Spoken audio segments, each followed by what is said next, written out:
política, de la, Se me van los del chicos. Eso es lo sexo, más entretenido. del sexo hablamos, de cualquier todo, cosa. se habla de todo. En aquel sector. En aquel sector, dice usted. Acá no, acá es más serio. Bueno, Esta es la parte a ver, diplomática. a ver, ¿cuál es la parte diplomática que vamos a tratar entonces? Ya que estamos, Silvana, buen día. Y Hola, ¿cómo le buenos va? días, ¿cómo anda? están? ¿Cómo Placer, están mis Silvana, un amigos? placer. Igualmente para mí, estar con ustedes en esta mañana, hacía unos días que los tenía abandonados, Sí. que no venía Bastante. a visitarlos. Así que bueno, buen día Mari, buenos días Pedrito. Ujú. ¿Y hoy con qué venimos? Un par de temas que podemos incorporar en la agenda, ya casi diríamos en la agenda diaria, para comenzar a tratar habitualmente, de manera cotidiana, que son, por ejemplo, las competencias que tienen que tener o que tenemos que tener los líderes del siglo XXI. Ya los tenemos entre nosotros, a estos años con cosas nuevas, algunas cosas muy locas, disruptivas respecto de lo que veníamos trabajando en el siglo XX, en donde se nos había acostumbrado a una especialización. Ahora el siglo XXI nos demanda mucha adaptabilidad, mucha flexibilidad, aprendizaje continuo, formación constante, no solamente competencias de tipo duro, como son las ciencias, la tecnología, la matemática, la informática, todo el pensamiento computacional, sino que se hizo imprescindible, ya lo están haciendo en las educaciones de los países desarrollados, incorporar muchos cambios que son los cambios disruptivos que transformaron la educación mundial.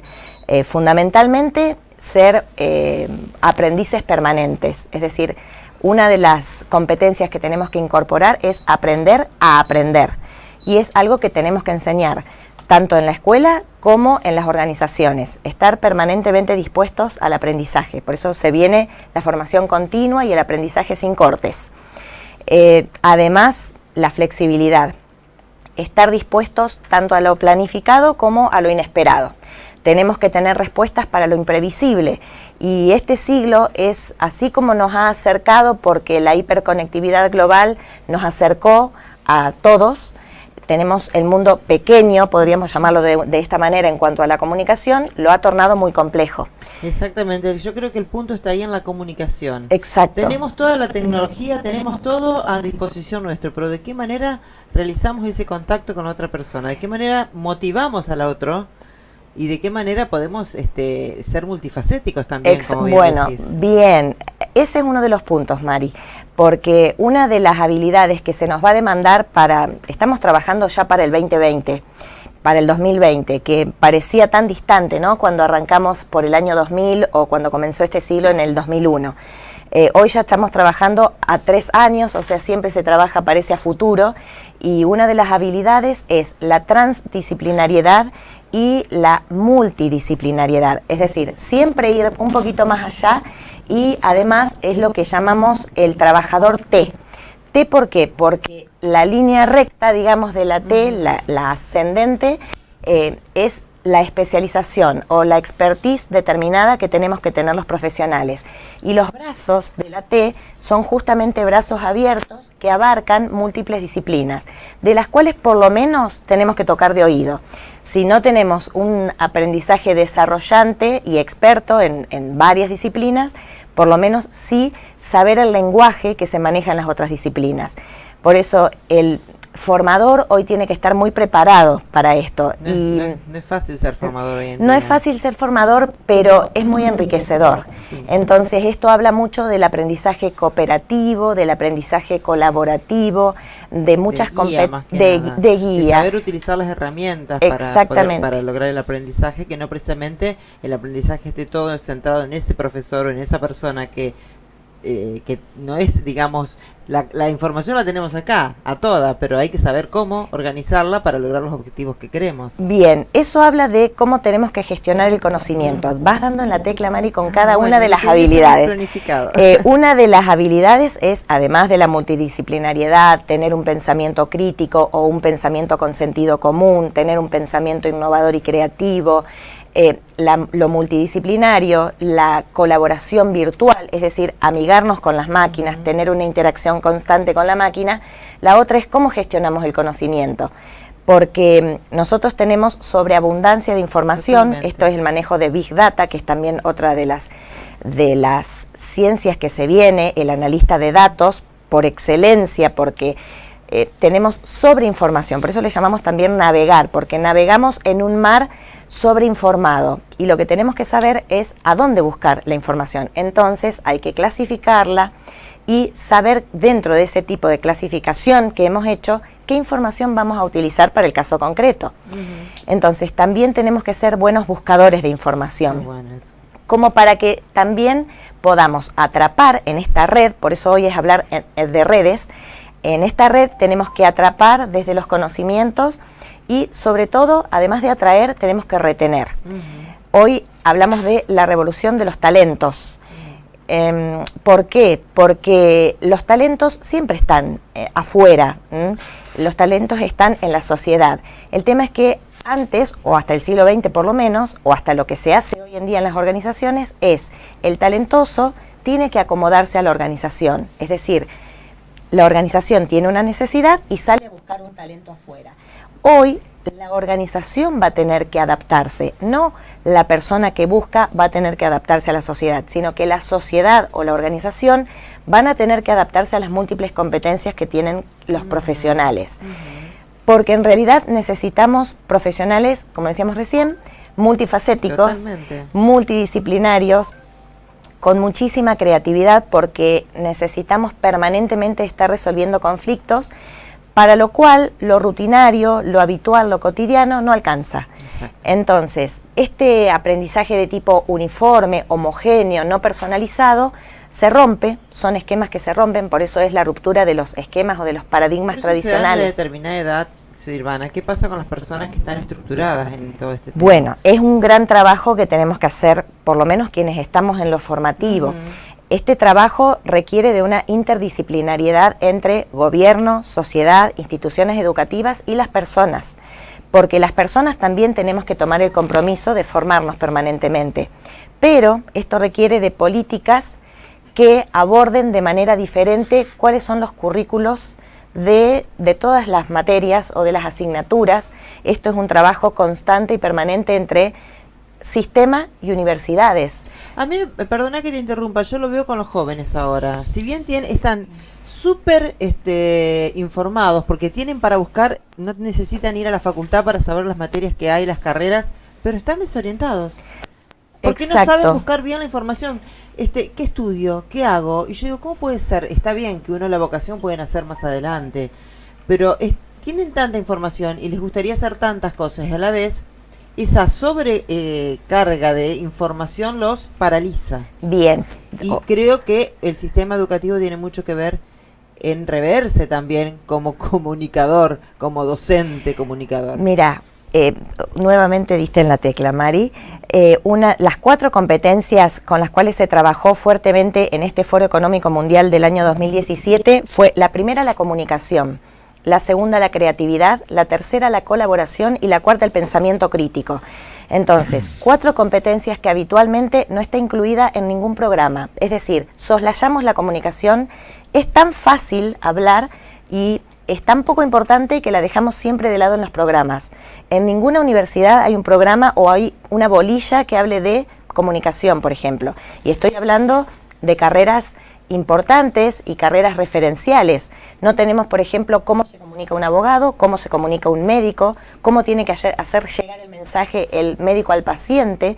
Por eso también estuve trabajando en una charla en Facultad de Medicina, justamente cómo comunicar, cómo ser un buen orador entre el médico y su paciente. Totalmente. Cómo también el abogado, el ingeniero, el científico, todos necesitamos ser buenos comunicadores, además de quienes estamos en acá lo tenemos al doctor, específicamente. Ayer estábamos hablando, ya le vamos a dar el micrófono también al doctor Martín Russo y hablamos de cómo un emprendimiento puede tener éxito o no dependiendo de la información. Puedes tener toda una buena tecnología para llevar a cabo los mejores tratamientos, pero si no hay una buena comunicación, información y trato con el cliente, todo eso no sirve de nada. Bueno, volvemos a poner la comunicación como otra vez, una vez más, todo. Y esto que vos nombrabas recién del trato, el tratamiento es lo importante.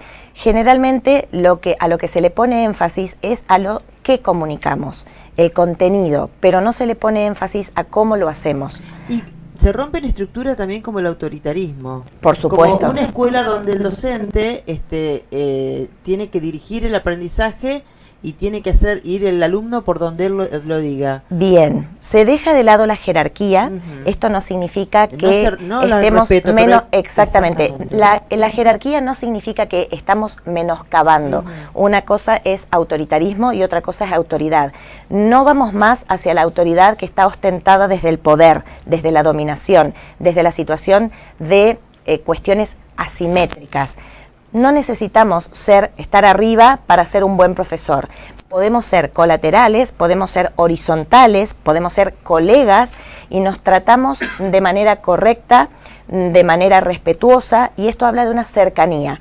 Hoy se rompe la palabra jerarquía dentro del liderazgo y pasa a ser ubicada la palabra cercanía. El líder es una persona que está cerca del colaborador. El líder con el autoritario y con el que le teníamos que tener con el miedo. Que daba órdenes. El que daba órdenes. El líder era sinónimo de poder, de dominación. La dominación está en el conocimiento. Exactamente, viene por el lado de la disciplina que uno conoce por expertise, pero además viene por el lado del acompañamiento. Hoy el líder es un formador de su colaborador, es un compañero, es un orientador, es una persona que lo guía para cumplir los objetivos. Totalmente. Porque como el aprendizaje que se viene y el trabajo que se viene es colaborativo, es organizaciones cada vez más colaborativas, el líder es uno más de ese equipo de trabajo que suma para cumplir los objetivos. Pero como generalmente es una persona que también suele tener más experiencia, suma desde la experiencia más la cercanía. Es un tema, la verdad, que es súper importante, que me encantaría que te quedes, si tenés un tiempito más, Silvana, para seguir desarrollando, porque tengo muchas preguntas y creo que quería hablar un poquito del curso que estás por realizar. Y creo que apunta a toda la sociedad, porque siempre cuando se hace un curso, Pedro, se dice, bueno, ¿a quién se dirige? Yo creo que esto está dirigido a docentes, a alumnos y a la sociedad entera, a todos, porque todos estamos con problemas de comunicación a veces. Todo aquel que esté interesado en seguir desarrollándose, porque en realidad necesitamos un desarrollo, además de organizacional, un desarrollo personal. Para el desarrollo personal nosotros nos involucramos, por eso hoy hablaba del compromiso que tenemos que tener, más allá de que el gobierno, las organizaciones, las empresas deben estar comprometidas, más aún las instituciones educativas, las personas también tenemos que involucrarnos. Esto no sale de nuestra esfera, no es más allá de nosotros, es desde nosotros hacia afuera también. Entonces, con los padres, qué importante. Con los padres es una relación... Esta nueva forma de comunicación que tienen los jóvenes. Sí. Hay mucha distancia. Que de nuevo volvemos al tema de recién. Totalmente. ¿Es jerarquía o es cercanía? Somos papás, o sea, nunca perdemos. Ser padres, exactamente, es no confundir roles. Exacto. Los roles deben estar siendo marcados igualmente. Somos padres, podemos ser amigos, pero nuestro rol en ese momento con nuestro hijo es ser padres. Podemos ser padres cercanos sin ser padres autoritarios. Por eso también el tema de la responsabilidad, y en este caso lo que estábamos hablando recién del líder del siglo XXI, además se relaciona con la responsabilidad social. Y también podemos incorporarle una palabra más, la responsabilidad social empresaria, que habla de qué tan responsables tienen que estar siendo estas empresas con el lugar que ocupan en la sociedad. Las empresas ocupan un lugar en la sociedad y por ese lugar que ocupan tienen que dar respuestas, desde muchas dimensiones, no solamente porque son formadoras o porque son proveedoras o dadoras de empleo o porque asisten socialmente también, sino que tienen que dar respuestas desde la dimensión, además de social, económica, ambiental y ética. Caramba. Bueno, impresionante. Muy interesante, Silvana.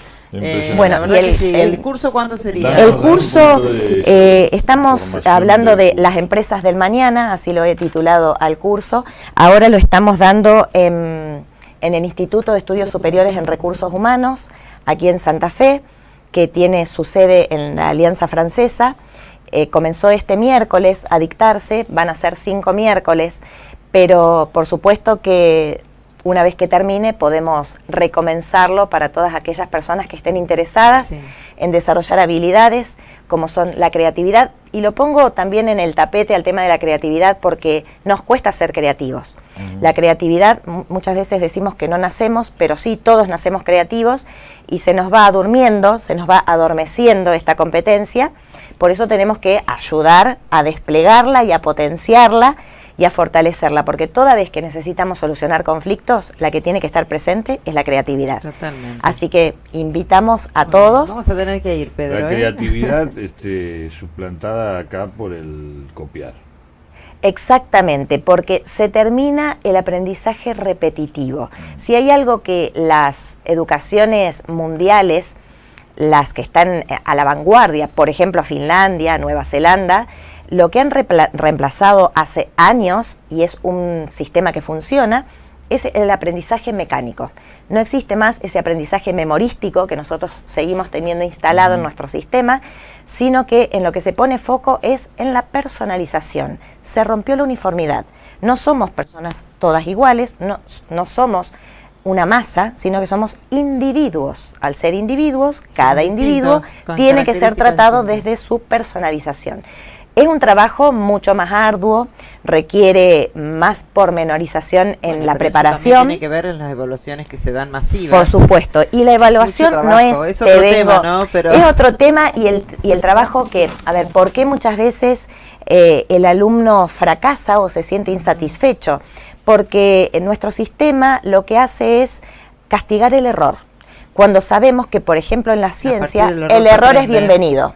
Entonces, exactamente, en las ciencias duras el error, como decía Thomas Alva Edison, decía, bueno, pude patentar ensayo y error, pude patentar 1000 inventos porque fracasé en 9000. Exactamente. Es decir, para llegar a 1000 tuve que tener 10.000 inventos. Entonces, no tachar, no castigar, no dañar la personalidad del niño. Cuando tenía mi experiencia como docente, ya tenía esa visión de que no entraba en el sistema, por eso yo no podía entender que un problema matemático que el chico iba desarrollando se equivocaba y te ponían la lapicera roja y me decía la vicedirectora, poner en rojo. No, porque es su proceso de desarrollo del pensamiento, que lo haga al lado al otro ejercicio, hasta que le salga y lo haga en la misma hoja y que vea cómo su cabecita fue trabajando hasta lograrlo y que sea un motivo de placer. Exactamente. Y no un motivo de castigo. De frustración, ¿no? Es muy amplio y me encantaría que vuelvas. Así charlamos un poquito más centrado en lo que es la educación. Sí. Y yo creo que a los docentes esto les va a servir, y también a todas aquellas personas que tienen a cargo personal, para ayudarlas en la creatividad y en la motivación. Exactamente, es que al estar en recursos humanos, quien está en recursos humanos, a mí me encanta recursos humanos, quien está o quienes estamos en recursos humanos lo hacemos extensivo a todos. Esto no es solamente para el ámbito de las organizaciones, lo charlas con un amigo, lo charlas con una amiga, le haces una terapia, porque yo, Silvana, necesito terapia, en realidad es lo que me dicen. Entonces uno sabe que es una especie de terapeuta en las organizaciones, y de eso se trata, de encontrar espacios de diálogo, porque otra de las cosas que hemos perdido y otra de las cosas de las habilidades que estamos remarcando para este siglo es que el liderazgo no dejó nunca de ser una conversación. Entonces, yo tengo que estar permanentemente conversando con el otro, atender sus necesidades, pero para eso tengo que investigarlas, tengo que diagnosticar. Así como el médico diagnostica, en recursos humanos nosotros no podemos trabajar con enlatados. No podemos trabajar con este envase en conserva y te vendo esto. Recursos humanos tiene que saber ir y detectar cuál es la necesidad. Y en base a ello, después trabajar. Por eso es que es un aprendizaje desarrollante para todos. Qué interesante. Recursos humanos somos todos, en todas las profesiones. Bueno, te agradecemos mucho. Bueno, Silvana, muchas gracias. Siempre nos abrió un poco la cabezota que tenemos, así que es importante. Nosotros hacemos una pequeña pausa y ya está el doctor.